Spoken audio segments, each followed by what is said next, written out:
देश और दुनिया की तमाम छोटी और बड़ी खबरों के लिए हमारे चैनल को सब्सक्राइब करना न भूलें और बेल का बटन जरूर दबाएं। नमस्कार दोस्तों, स्वागत है आपका देश लाइफ में और आपके साथ हमेशा की तरह मैं हूं आशीमा त्यागी। दोस्तों, भारत की राजनीति में असहमति और विचारों की जो लड़ाई है वो हमेशा रही है, लेकिन क्या अब ये लड़ाई हिंसा में बदलती जा रही है?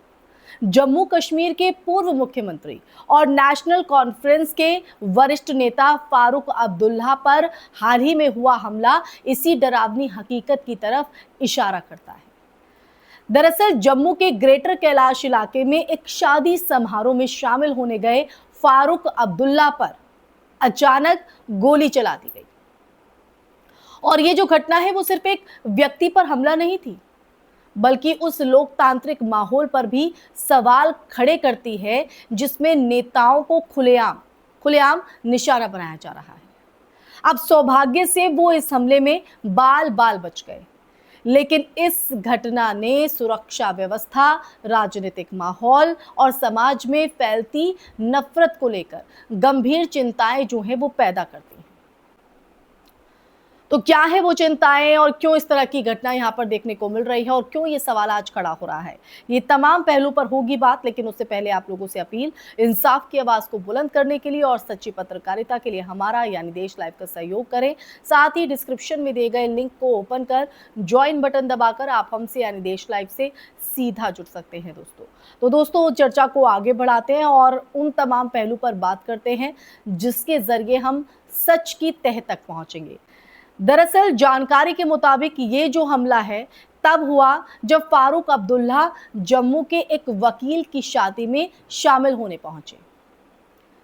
शादी जैसे सामान्य और निजी कार्यक्रम में अचानक गोली चलने से अफरा तफरी मच गई और हमलावर की जो पहचान है वो कमल सिंह जमवाल के रूप में हुई है, जिसे मौके पर मौजूद सुरक्षा कर्मियों ने तुरंत पकड़ लिया। दोस्तों, पुलिस ने उसे हिरासत में लेकर पूछताछ शुरू कर दी है और सबसे चौंकाने वाली बात यह है कि आरोपी के पास लाइसेंसी पिस्तौल थी और वो बेहद नजदीक से गोली चलाने में कामयाब हो गया।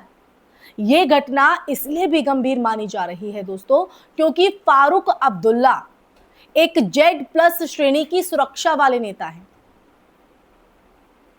और घटना के बाद जम्मू कश्मीर के मुख्यमंत्री और फारूक अब्दुल्ला के बेटे ओमर अब्दुल्ला ने इस पर कड़ी प्रतिक्रिया दी।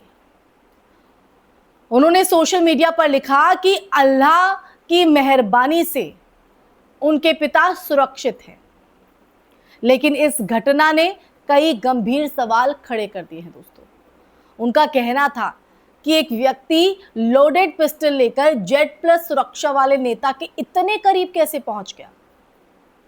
और उन्होंने ये भी कहा कि अगर क्लोज प्रोटेक्शन टीम समय रहते प्रतिक्रिया नहीं देती तो परिणाम बेहद भयावह हो सकता था। उनके इस बयान ने सुरक्षा एजेंसियों और प्रशासन की जो भूमिका है उस भूमिका पर भी बहस छेड़ दी।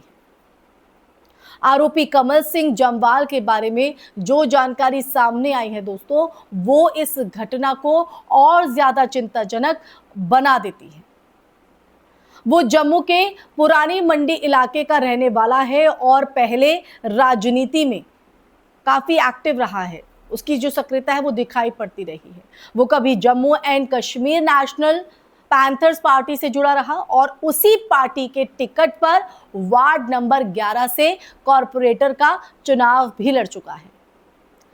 यानी अगर देखें तो ये कोई अचानक गुस्से में आया व्यक्ति नहीं था, बल्कि राजनीतिक गतिविधियों से जुड़ा हुआ एक व्यक्ति था।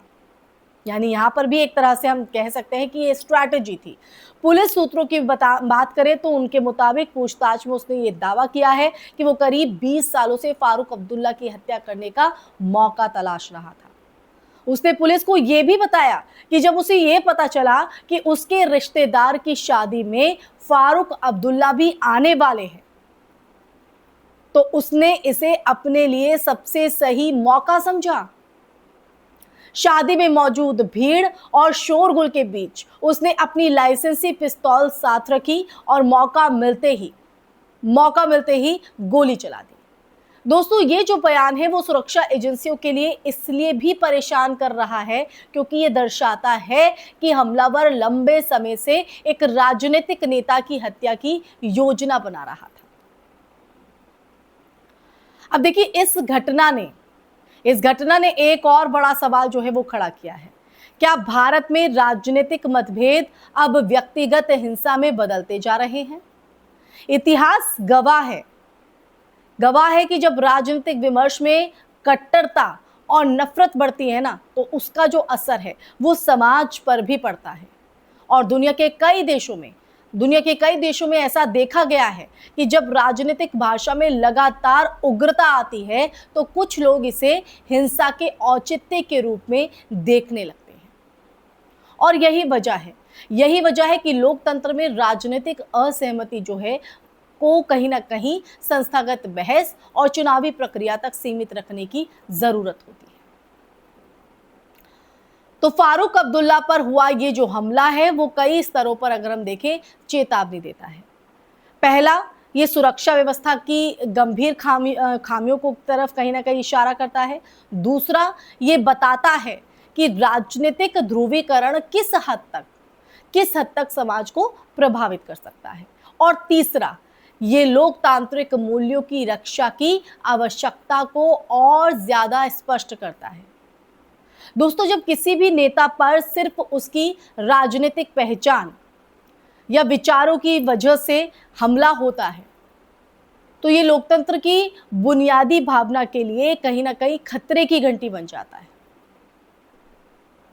इस पूरे मामले की जो जांच है वो अभी भी जारी है और पुलिस ये पता लगाने की कोशिश कर रही है कि आरोपी ने ये कदम अकेले उठाया या इसके पीछे कोई और कारण या नेटवर्क भी था।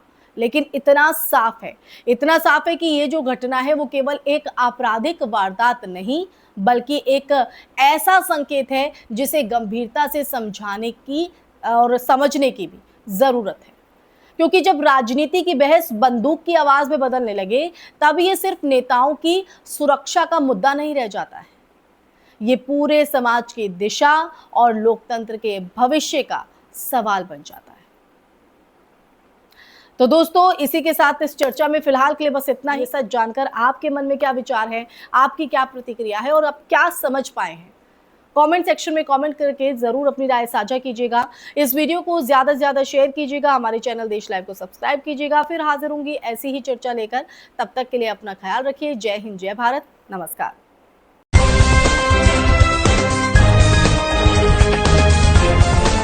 देश और दुनिया की तमाम छोटी और बड़ी खबरों के लिए हमारे चैनल को सब्सक्राइब करना न भूलें और बेल का बटन जरूर दबाएं।